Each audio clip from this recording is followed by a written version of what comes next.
high-end team recommendations is what I'm covering in this lesson. Okay, so this is pretty much if you have a very large or if not unlimited budget. This is, again, not looking for those teams that are just trying to squeak by. Remember, that's for the minimum recommendations. And if you have a pretty good sized budget, you're probably looking at the standard.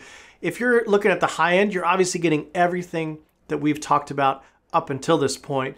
And I'm not really going to cover those much more, except to say you could probably get a little bit more than if your budget is this big, that you're able to afford the things that we're going to talk about in the second slide. This is really where the money starts to add up. So we're just going to kind of go through these other slides pretty quickly. Again, pull-up bar, if you can get a few more per athlete or less athletes per pull-up bar, that's ideal. Same thing, kettlebells and dumbbells, super bands, maybe you have a couple sleds. You have plenty of medicine balls at this point if this is your budget.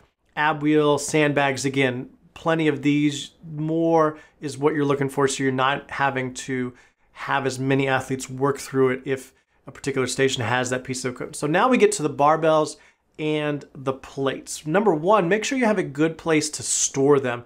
On deck is probably not going to be the best thing. Again, that is not going to be a good environment for a bar. And if I have my choice between I'm spending more money on the bar or the plate, spend your money on the bar. Even if you're not doing Olympic lifts, the bar is going to last, and that's what the athletes are feeling in their hands. So I'd rather do that than worry about having nice plates or bumper plates or anything like that. So looking for barbell plates, and also you're probably going to need clips as well for that, for safety. Next is benches, and I wouldn't really waste my money on incline benches. Those generally seem to be almost double the price of flat benches. You're going to be fine with just flat benches only and not having to worry about incline benches. Again, you could probably get these pretty well for used equipment stores, things like that, but just make sure they're sturdy, that the kid's weight is going to be able to be supported, whether it's with their foot or lying on it or even standing on it as well. Now with racks as well, again, you're going to pay about half the money for a half rack and double the money for a full rack. So this is really where you're going to have to factor in how much space do you have. Maybe you have a whole room you're going to dedicate to a Dryland.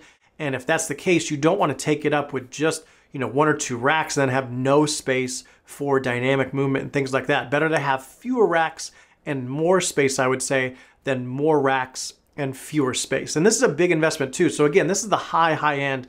You really don't need to get this if your budget is tight. But again, factor in how many athletes are going to be at a rack at a time, whether they're doing pull-ups or squats as well. And that's something to factor in. If you already have pull-up bars somewhere else in the room, then the racks can just be for squats, deadlifts, and other things that you're going to utilize that for and not have to be a pull-up station. If you don't have pull-up bars somewhere else, the racks have to kind of double as that pull-up station. So you're going to have to factor that into when you're writing your programming, knowing that, okay, I can't have pull-ups and squats in the same circuit if there's only one rack that you're able to use. If there's two, then maybe you can do that, but it also depends on how many athletes you're trying to run through it. So just some things to consider as you're working through that.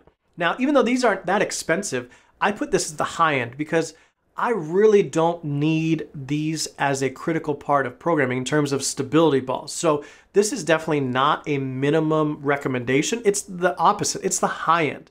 I can use lots of other pieces of equipment to do almost the exact same thing. And I think a lot of coaches don't realize that, and they spend their money, their first couple of dollars on something like this that in the long run, I can't do a lot with, and I'd rather have some other things that I could make use and almost simulate exercises with the stability ball on other pieces of equipment, but then I can use those other pieces of equipment for even more. So this is really reserved for high-end stuff, the stability ball.